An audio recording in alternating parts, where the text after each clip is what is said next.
Coma o livro. Essa foi a ordem que Ezequiel recebeu quando estava numa condição de absoluta inanição espiritual e emocional, para usar a imagem aqui numa oração há pouco referida, no vale da sombra da morte. Ele ouviu essa ordem: coma o livro. Convido-lhe então a abrir a sua Bíblia no livro do profeta Ezequiel, capítulo 1 e capítulo 2 e capítulo 3, conforme as seleções que farei. No 30º ano, no 5º dia do 4º mês, estando eu no meio dos exilados, junto ao rio Quebar, os céus se abriram e eu tive visões de Deus. Isto é, quando eu estava com 30 anos de idade, Ezequiel no exílio, Ezequiel que vivera em Jerusalém, Ezequiel que conhecera a glória de Deus manifesta a partir e no interior do templo de Jerusalém, que na compreensão de então era o lugar onde essa presença e essa glória aconteciam, estando ele agora a dias de distância, o templo ainda em pé, mas longe, inacessível, diante dele os céus se abriram e ele teve visões de Deus.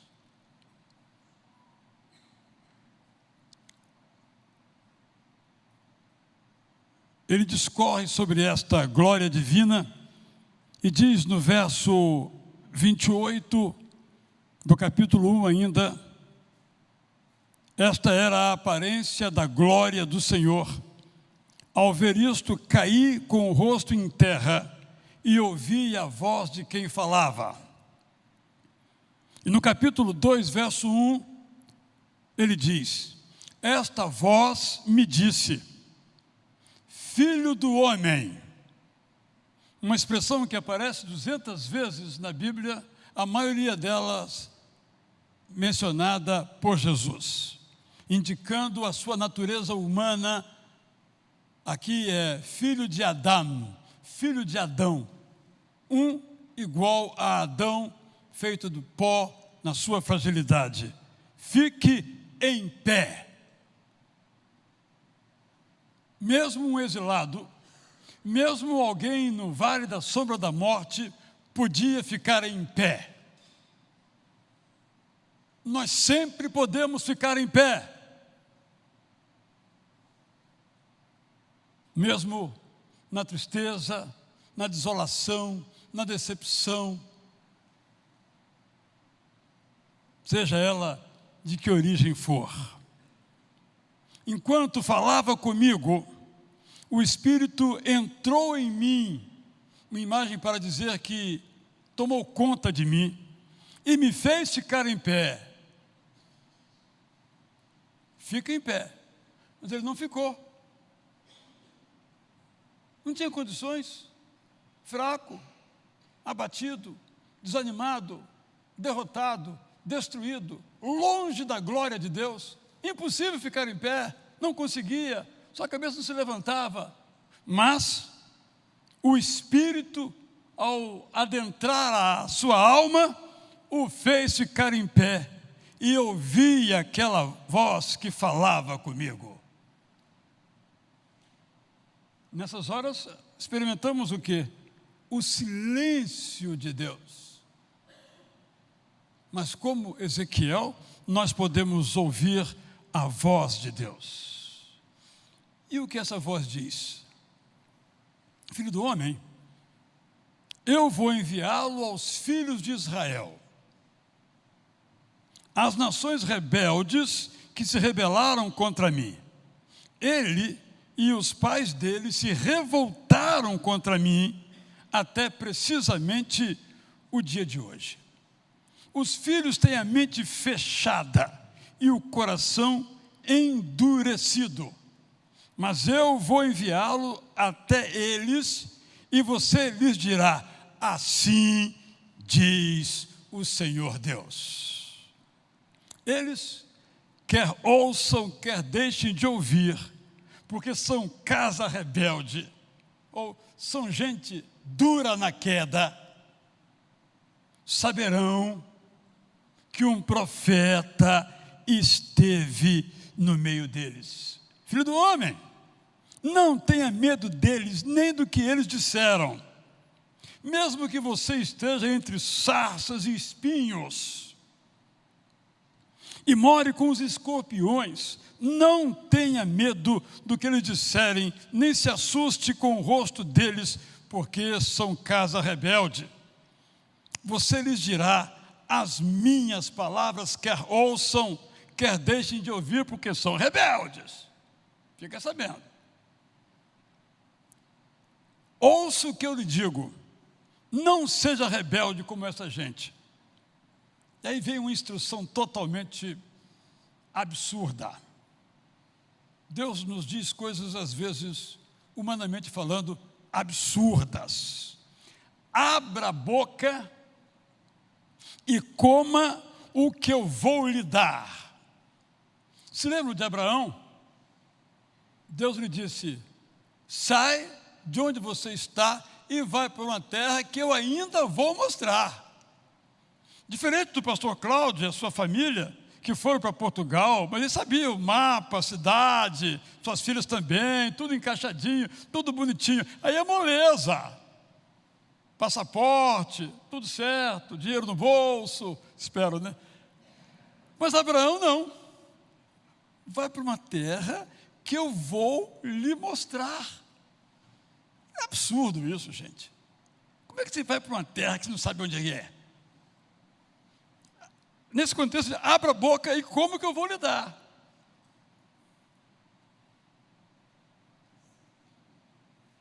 Você chega em casa, aí seu marido chega e pergunta: o que temos hoje? Como que eu vou lhe dar? Jiló, maxixe, jiló eu gosto, maxixe não acho nenhuma graça, abobrinha, sem graça, chuchu, isso é bom, beterraba, delícia, mas nem sempre é assim. Como que eu vou lhe dar? O que Deus vai me dar? Talvez ele tenha pensado: gente, eu estou aqui meramente no plano especulativo, uma iguaria lá de Israel, lá de Judá, Ezequiel estava longe, distante, algo importado, de grande valor, como que eu vou lhe dar? Então olhei, é a narrativa, e eis que certa mão estendia para mim, para me dar o que eu tinha que comer, e nela se achava o rolo de um livro, na bandeja aqui, está aqui, coma, espera aí, casca dura, olha aqui, como é que eu vou comer isso aqui? Não tem nem uma geleiazinha de morango, nada. Gente, era muito pior do que isso. Era um rolo simbolizando a palavra de Deus. Coma! Nós temos uma jornada de leitura da Bíblia toda quinta-feira, quando explicamos o texto, e uma irmã de Manaus nos perguntou assim, ou de Pernambuco, não me lembro agora: Ezequiel comeu realmente o livro? Ou é algo simbólico?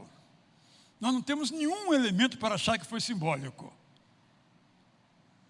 Nenhum elemento para achar que foi simbólico. Não há indicações a esse respeito. Esse rolo era provavelmente fechado, escrito por dentro e por fora, um rolo, que era uma grande folha de papiro, isto é, de planta, de folha do Nilo, enrolada em várias dobras. Quando se abria, ali se lia, e fechado, não cumpria a sua função. Coma. Essa mão, diz o texto bíblico, o desenrolou, isto é, o rolo diante de mim, e estava escrito por dentro e por fora. Muito estranho, porque no rolo só se escrevia de um lado, uma face, não de duas. Mas esse era especial, completo, por dentro e por fora. E no rolo estavam lamentações, gemidos e ais. Não era uma caixinha de promessas, cheia de versículos gostosos de ler, como o Salmo 23. Só tinha lamentação, isto é, reclamação, choro, gemidos e ais. Como dizer, é isso que você vai ver. Nem sempre a palavra de Deus é agradável, aspas, é gostosa, nem sempre. Quando precisamos que seja gostosa, ela é. E quando precisamos que seja amarga, ela é.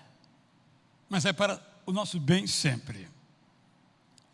Ainda me disse, filho do homem, coma o que está diante de você. Coma esse rolo. Depois vá e fale à casa de Israel. Então abri o rolo. Ele me deu o rolo para comer. Eu abri a boca. Ele me deu o rolo para comer e me disse, filho do homem, coma e encha o seu estômago com este rolo que eu lhe dou. Eu comi, diz Ezequiel, e na minha boca era doce como o mel. O texto prossegue e eu espero que você possa ler. Mas eu leio o versículo 12, do mesmo capítulo 3. Então o Espírito me levantou e ouvi atrás de mim a voz de um grande estrondo que, levantando-se do seu lugar, dizia, bendita seja a glória do Senhor.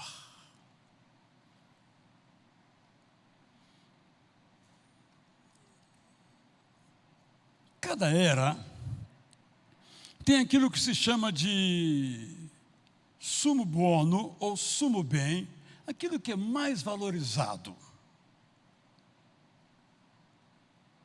Mas penso que há um sumo bem que atravessa a história.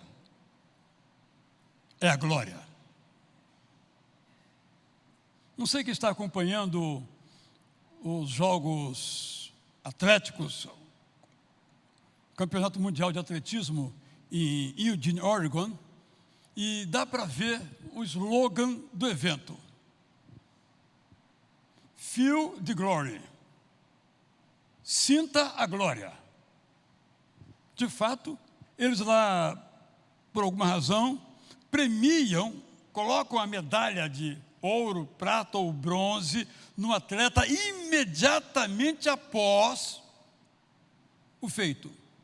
É na hora, ali na pista. Diferentemente das Olimpíadas, que tem uma cerimônia distinta de premiação. Sinta a glória. É muito interessante que, no caso da cobertura brasileira, tem um jornalista que fica no hall em que passam os atletas e ele entrevista, no caso só brasileiros, os derrotados e os vencedores. É muito interessante traçarmos o perfil do que diz o derrotado, do que diz o vencedor, porque a glória é uma constante necessidade do ser humano.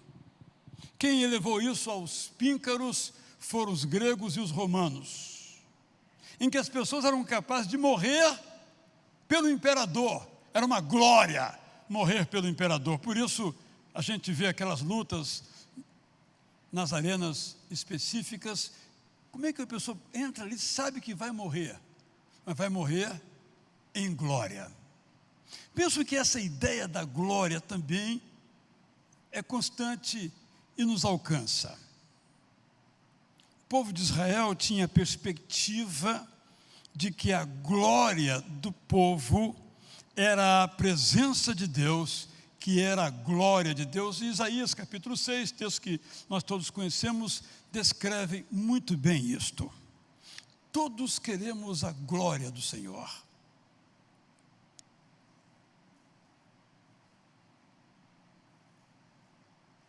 Quando eu leio esse texto aqui, eu observo que a glória do Senhor nas nossas vidas tem algumas etapas anteriores.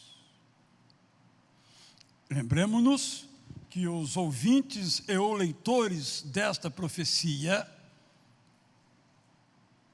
tinham como foco a realidade de que aquele povo, vamos chamar aqui de orgulhoso, vaidoso, cheio de si, estava na mais absoluta depressão e abatimento. Se lembram quando Jeremias pregou, ele disse: olha, não pensem que Deus vai socorrer vocês quando chegar aqui o rei da Babilônia. Acabou. Esse tempo de vocês acabou. É passado. Vocês vão para o cativeiro. Evidentemente, esse profeta era falso. Você gostaria de ouvir alguém lhe dizer: vai dar tudo errado na sua vida? Esse cara é falso. Vai dar tudo certo, esse cara é bom. É a boca de Deus, eu recebo. A gente não fala assim? Não é verdade? Não sei se vocês falam assim, mas obrigado por concordarem que falam. Todos queremos a glória, o sucesso, ou qualquer nome que nós utilizemos. Mas observemos que nós temos aqui uma manifestação desta glória.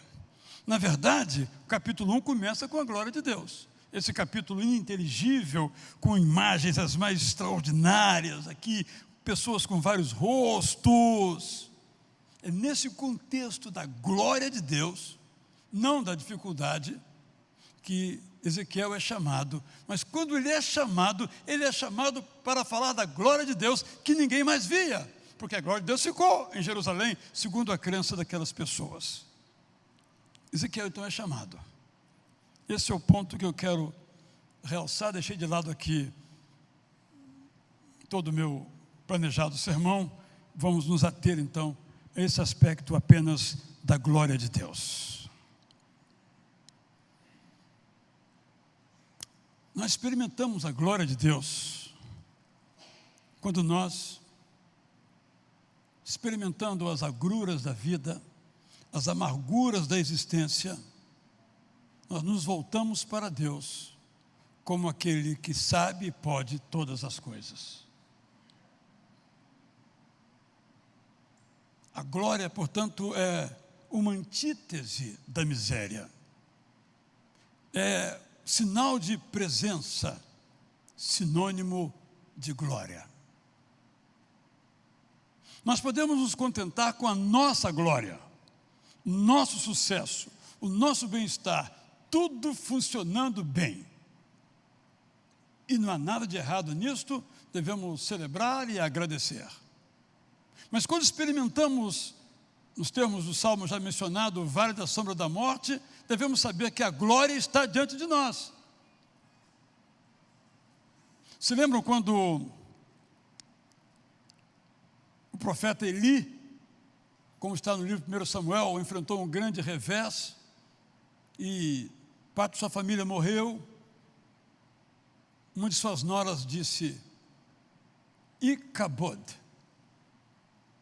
não glória, acabou-se a glória de Deus.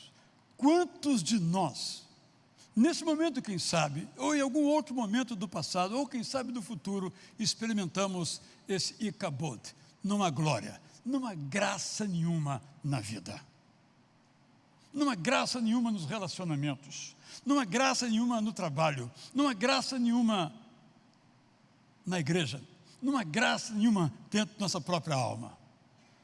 É uma condição que passamos, ou no presente ou no passado, e ainda passaremos. Mas, quando nós abrimos esse capítulo, nós descobrimos que, por mais prostrados que nos encontremos, assim como fez com Ezequiel, Deus nos levanta. Olha que interessante essa ordem. Fica em pé. Ora, tudo que a gente quer quando está abatido é ficar em pé. tudo o que a gente quer, mas a gente não consegue. Não há forças em nós que nos façam os joelhos se levantarem. Abatidos, acabrunhados, entristecidos, derrotados, sem glória, sem alegria, sem esperança. Mas a palavra é: fica em pé. Você sabe que tem que ficar em pé. Mas aí nós lemos que enquanto ele falava comigo, isto é, enquanto ele dizia fica em pé, ele me fez ficar em pé. Eu não vou ficar em pé porque eu tenho uma força dentro de mim e uma luz vai entrar nela, então vai explodir. Não. Eu vou ficar em pé porque o Espírito Santo vai pegar na minha mão com muito carinho, talvez bem devagarinho. Que se levantar com força, quem sabe eu desmaie, quem sabe eu me arrebente todo. Ele me conhece, ele vai lá e me levanta bem devagar. Porque o joelho já nem fica mais em pé direito, já não funciona a cartilagem certo, porque muito combalida a articulação, ele me levanta. Numa situação em que nós nos encontremos abatidos, frustrados, no sentido derrotados, que o Espírito Santo, enlutados, decepcionados, traídos, em que o Espírito Santo, ao nos dizer fica em pé, vai além das palavras e nos pega pela mão e nos levanta para ficar em pé. Deus manifesta a sua glória. O livro começa com isso. Deus nos pega na mão para que vejamos a sua glória. Em terceiro lugar, ele diz: Ezequiel, coma o livro. Ezequiel, pare de achar que você está no controle. Mas, Senhor, qual é o conteúdo desse livro? Qual é o material? Qual é o recurso? Ele é vegano? Ele é outra coisa? Ele é o quê? Se o senhor me disser o que é, eu até vou comer, né? Ontem eu fui em um restaurante. Não vou dizer, só em particular que eu falo para quem foi, onde foi. Fui em um restaurante. O que a gente faz no restaurante? Por favor, o cardápio, né? Aí vem o cardápio, e agora tem uns que tem que botar, né? Mas nem vem mais o cardápio, você tem que apertar para o QR Code. Um absurdo isso, Darcyzinho, um absurdo. Só quer economizar com umas folhinhas de papel. Barbaridade. Aí mas você pega, vamos dizer que seja um restaurante tradicional, né, Antônio? Aí você gosta do QR Code, Antônio? Ah, eu gosto de qualquer coisa, eu gosto da comida, na verdade. Aí você vem aqui, aí, bom, isso aqui é o que mesmo, moço? Aí o moço, a moça explica, porque às vezes não dá para entender, né, e tal, e coisa, e aí você olha aqui assim, eu quero isso. Você está no controle, está pagando, o cara está te servindo, você viu aqui, gostou, mas aí você viu que passou um outro, fala, ô moço, suspende, manda aquele lá para mim, você está no controle, está pagando, gastou, sim senhor, sim senhora, e vamos em frente. Você não chega lá e diz, me dá um prato, até a gente faz isso, qual é o prato aí do dia de vocês, o prato que mais sai, mas não é comum isso, né? É isso que eu estou dizendo. Nós não estamos no controle, coma, mas quem diz que vamos comer é Deus. E aqui eu quero só destacar esse ponto que eu penso que é de grande valor. Coma o livro. Eu e você, nós queremos ver a glória de Deus, mas temos muitas dificuldades em obedecer aos mandamentos de Deus. E os mandamentos de Deus são para a nossa glória. Vocês sabem que eu sempre repito isso.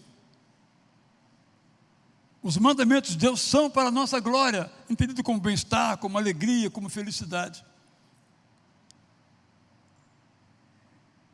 E Ezequiel viu a glória de Deus, porque comeu o livro. Cada um pode fazer a sua aplicação. Nós somos chamados a conhecer esse livro. Podemos dizer que esse rolo é o que chamamos de Bíblia. Nós estamos sempre bebendo algo, sempre comendo algo para a nossa nutrição ou para o nosso prazer. Mas o que realmente nos alimenta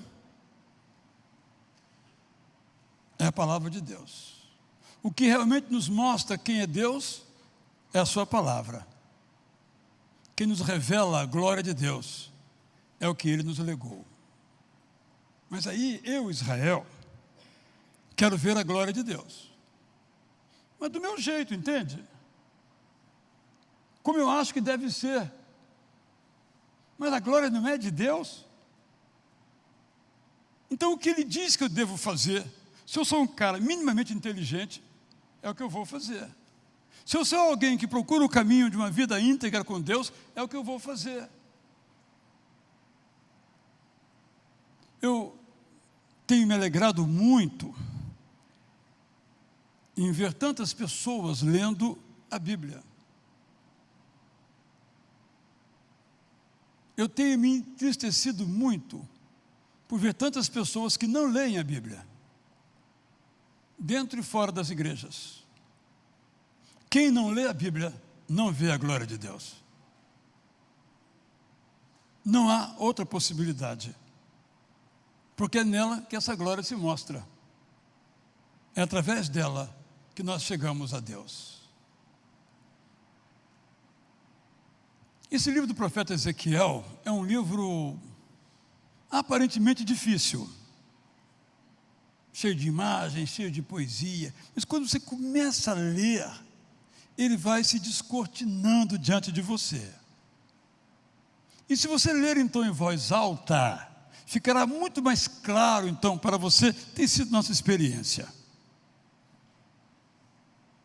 Quero fazer um convite direto e depois um outro para encerrarmos. No mês de dezembro, nós vamos lançar, se Deus quiser, a nossa próxima jornada da Bíblia. Eu gostaria que você dissesse para você mesma, para você mesmo: desta eu não vou ficar de fora. Vou começar, vou continuar e vou concluir. Ou se você já é um leitor ou uma leitora, essa eu vou ler de novo. Porque, irmãos, a Bíblia é assim. Eu lendo o texto aqui agora, estudei esse texto durante várias horas estudei esse texto, e lendo aqui, agora aqui, eu percebi que não tinha percebido uma coisa que o texto tinha dito. Então, é inesgotável, inexaurível, você já sabe todos os adjetivos. Vamos participar. Mas eu quero, de fato, trazer para você é o seguinte: você precisa da glória de Deus. Se tudo vai bem na sua vida, você precisa da glória de Deus. E talvez precise até mais, porque nessas horas você pensa que não precisa. Já está na glória, na alegria, no triunfo, na prosperidade, tudo está bem com você. Talvez nessas horas você nem ache que precisa, mas você precisa. Mas quando você está em dificuldade, você precisa. Está no vale da sombra da morte, você precisa da palavra de Deus. É isso que eu gostaria de ressaltar, repetir. Eu sei que é óbvio, elementar, evidente, qualquer outro adjetivo que possamos dar, mas é isso que você tem que fazer. Você tem que comer o livro. Se não comer o livro, não vai sair de onde está. Mas se comer o livro, você vai ouvir: fica de pé. E se não se levantar, o Espírito vai tomar pela mão, você vai ficar em pé. Porque a Bíblia foi escrita para isso, não foi escrita para ensinar teologia, doutrina, para disputar entre si se é isso ou aquilo. Isso é secundário. A Bíblia foi escrita para dizer: eu amo você. A Bíblia é uma declaração de amor a mim. Quando eu li esse livro, Deus me ama. Isso é demais. É isso. Vamos cantar uma música que diz: Livro Santo, Sagrada Escritura. Um dos hinos mais lindos que eu conheço. Sempre que eu posso, eu coloco essa música no culto. Não estava nem previsto para hoje, mas nós colocamos no culto. E se houver algum erro na letra, a culpa é minha. Não é da nossa regente, muito competente, muito capaz, nem do nosso instrumentista, do piano ou ao órgão. Mas vocês são tão bons que vão superar as minhas eventuais limitações. Vou ficar em pé e vamos cantar esta palavra poderosa sobre a Bíblia. Vou repetir.